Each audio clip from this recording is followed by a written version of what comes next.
Hello unicorns, it's your girl Tiffany and here's Angelica and we are back today with another video. So as the title suggests, as you see in the thumbnail, today we're going to run through some historical fiction by black authors. Now some of these again I have read, some of them I have not, but all of them I believe deserves to be added to your TBR. So if you're interested in any of them, please go ahead, check them out and let me know in the comments below which is your favourite historical fiction book. And if any of the books that I'm going to mention today in this video are of interest to you, okay? Now without further ado, let's jump into the list. So because it is Black History Month here in the UK, I thought I would start this video off strong with doing a historical fiction about black people in Britain, in the UK, way back in the 1700s. And the book that personifies this is The Secret Diaries of Charles Ignatius Sancho by Patterson Joseph. Now this story, it is a fictional story, but it's based on true events. It's based on a real person's life. Because as I've said previously, and as I will keep saying, there have been black people in Britain since a long time, since forever. And that did not mean that just because of the slave trade, how most of Britain's slaves got sent to the Caribbean, there were still some slaves up in England during this time period. But we don't see this duplicity in the history we are taught here.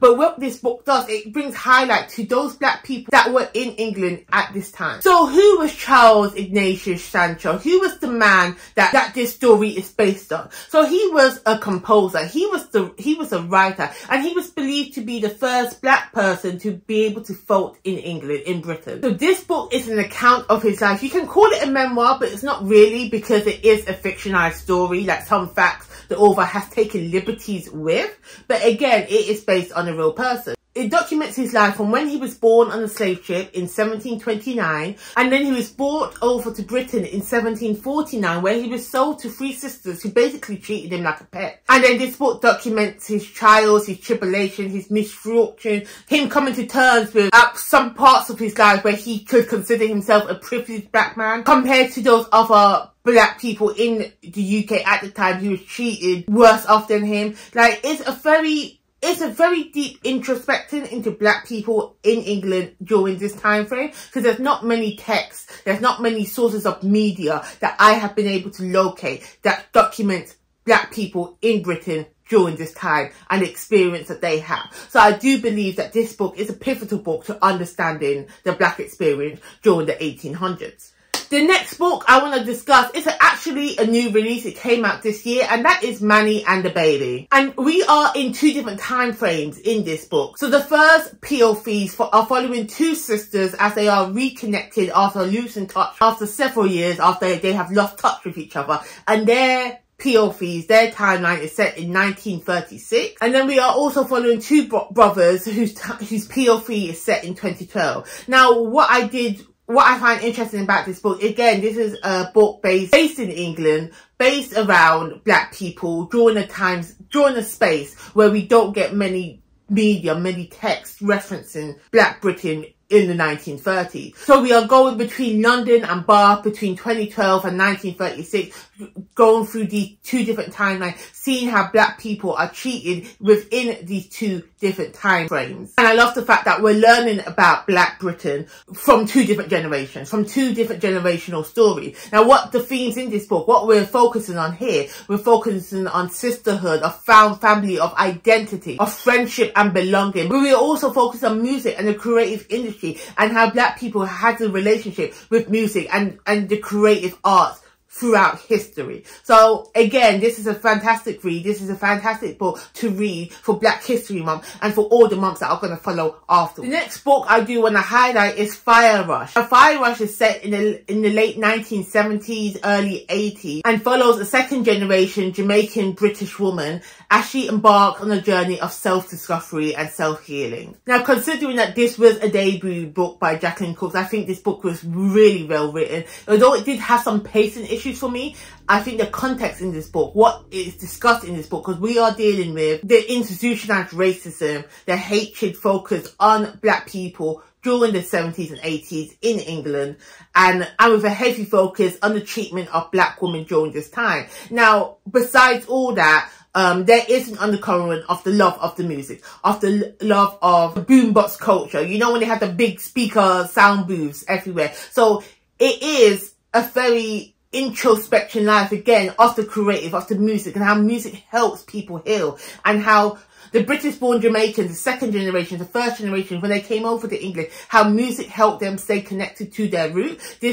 This book does explore that with a particular focus, again, as I said, on the 70s and 80s, where it was most prevalent, where they most came into their own. For my next book, we're going to move away from England, from Black British history for a moment, and head over to Philadelphia, the 12 Tribes of Haiti. And this book is set in 1923 during the the Great Southern Migration, where many families from the South American states moved up north to escape the Jim Crow era, abject racism that they experienced. So they headed up north and they ended up in places like Philadelphia, and that's what's happened to this woman called Hattie. Actually, I think her name's Hattie, but I'm saying it Haiti. You know I can't pronounce things right, my bad, but Hattie, just remember that. Haiti's a country. Now, this book kind of got on my nerves. Not that the writing was bad, not that the story was bad, it's the fact that what was happening in the book kind of pissed me off. And that's kind of a good thing, because you want to feel emotion from a book. So what this book follows, we follow Hattie, and she has a husband. Obviously, that time everyone's got a husband.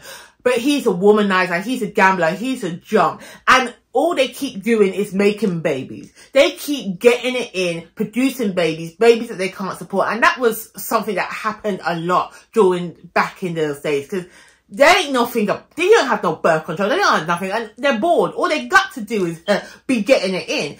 So she ends up having 12 babies by this man who's no good, who's good for nothing. And on top of that, she was a little girl when she got with this man. So it just made me feel some type of way. But I understand this is 1923, and that was something that happened a lot during these times. But anyway, in this book, each chapter follows when she has a new kid, and it shows how more depressed she gets, how much of a struggle it is to raise another child, to feed another mouth, when she couldn't even feed the ones that she had before. She can't actually provide for the children that she's had before, but yet each year she's bringing in a new life into this world. My only gripe with this book is that, as I said, each chapter focuses on one or two of Hattie's children, and then after that chapter goes on, you don't really go back and revisit their character. You have to move on, because there's 12 kids. Because she has so many kids, we can't really focus on one child throughout the story. And some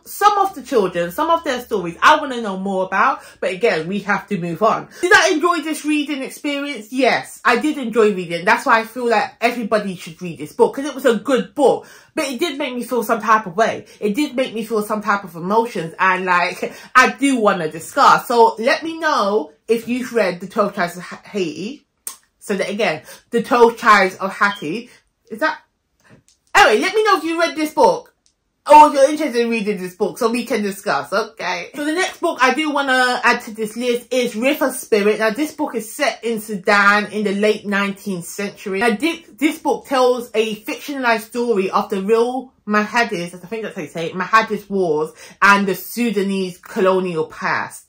Now, I'm ashamed to say I don't know much about the history of Sudan. I don't know much about the wars and the tribulations that are going on in that country as we speak. So reading the historical context of, although it's a fictionalized account, it's based on real events. So it's like it gave me a foot in the door to do further research into this subject matter. So let me tell you what River Spirit is about. As I said, River Spirit tells the fictionalized story of the Mahadis Wars, and what the author does in this book, they use a very unique narration style, because they use first person, second person, third person POV to tell the story of what's happening during this era, during this time frame, from characters that could legitimately be real people living in that time. So it tells their personal account on their thoughts and feelings of what's happening. And what I appreciate about this book is that this book was not written for a Western gaze. This book was written for people who want to learn, who want to know more, who want to invest time and energy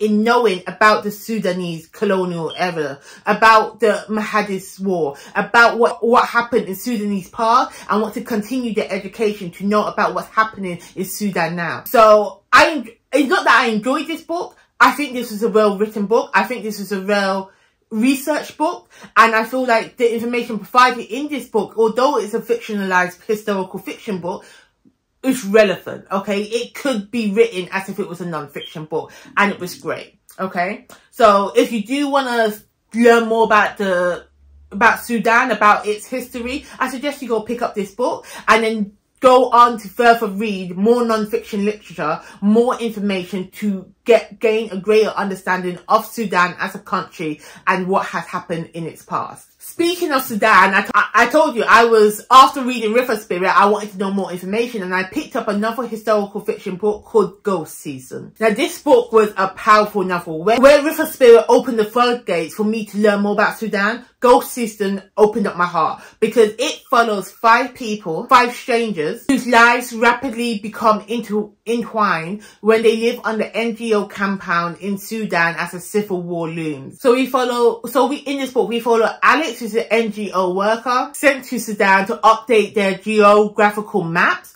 We have William, a Sudanese man who is Alex's translator. Then we have Dina, who is a Sudanese American woman who is there to film a documentary on Sudan. Then we have Layla, who is the cook at the NGO compound. And last but not least, we have Mustafa, a young local boy who has charmed his way and talked his way to help with chores and any menial tasks around the compound. Now, as we follow these 5 strangers living in this confined area, living in the same space, we get a nuanced look. We get a deeper look into the genocide that is happening. We get a look at the way different people from different backgrounds in the same space during the same civil war that's happening in Sudan, how they're going to interact with each other. Each of these characters are nuanced in their own way. Each of their POVs, each of the way they tell and they reflect on what's happening around them and how that affects them, how they're dealing with it. It's very eye-opening. It's very heartfelt. We are following Sudan as a nation. It's on the brink of civil war. Okay, that war is looming. And each of these characters, they deal with this information in their own separate way. But ultimately, this book deals with unlikely friendship. It deals with falling in love, loving people against all odds. I feel like this story it was a beautiful written story. This was a fantastic novel to read, well written, and it's something that I highly recommend you read and you pick up. The next book I want to discuss again is a new release. It came out this year, 2024, and that is Masquerade. Now, what Masquerade is? Now, Masquerade is an African-inspired political fantasy novel. Now you're thinking, Tiffany, you said it's a fantasy novel, and it's based on the myth Hades and Persephone. And now you're thinking to yourself, Tiffany, you said it's a fantasy novel. This is a historical fiction recommendation list. Let me tell you why. The fantasy in this book is not really fantasy. They're really not fantasizing. Yes, it's not based on a real place, on a real African nation. I believe it's made up. I don't think it's a real African country that it's based on. It's just inspired by one. However, it's not really fantasy. It takes liberties with the fantasy elements to the point where when I'm reading that, I can't even remember what fantasy elements there was, if there was any. It's really low stakes. To me, it read like a historical fiction book. It is inspired by 15th century West Africa. So I think it fits perfectly in historical fiction as well as fantasy, but it's more historical fiction than fantasy. So as I said, it's based on a retelling of Hades and Persephone, but instead of Persephone going to the underground, going to the underworld and it dealing with gods, no, we're dealing with a king who met a woman at a market and wants to marry her, and now has taken her away from the mother to be his second wife, to be his new queen. Okay, so when I say, although it's based on fantasy elements, it's not really a fantasy novel. It isn't really a fantasy novel. So with all that said, what this book focuses on is a woman's fight for her freedom. Because at first she was contained in a job that her mother wanted to do, and now this king, this warrior king, wants her to be his bride. And so now she is forced into it. She can't say no to him because he's a warrior king, you get me? And it's her fight to get free from these shackles, and it's her fight for self-discovery, to learn who she is outside of these controlling factors of her life. This is a good book. This is a great book. As I said, it's not really a fantasy book. So at first I went in there thinking it was fantasy. I would have been disappointed. But because I also like historical fiction and I love African-inspired stories, I did enjoy reading this book. So pick it up if it sounds interesting, because it is worth the read. It is. The next book I do want to talk about is another new release. It came out this year and it has one of my favourite elements ever. Okay? This is The Ballad of Jacko Hate the Lady, and what we are focusing on is pirates. And not just any pirate. We're focusing on black pirates. But not just any black pirate. We're focusing on black female pirates. Oh, I just keep hearing keyword after keyword. Now, this is in a historical fiction setting because this book is based on a real woman. A real woman who lived during the great era of piracy and who was the captain of her own vessel. Oh, I love women in power. I love black women in power. So if you love a book about pirates, if you love a book about black women finding their power, okay, being in charge, just showing the men around them that think they're not worth nothing, that they ain't shit, showing them that actually I am the boss bee, okay, I am the one in charge.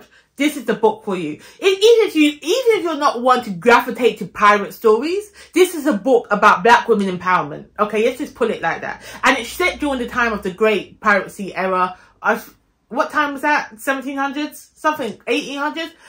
I'm not good with...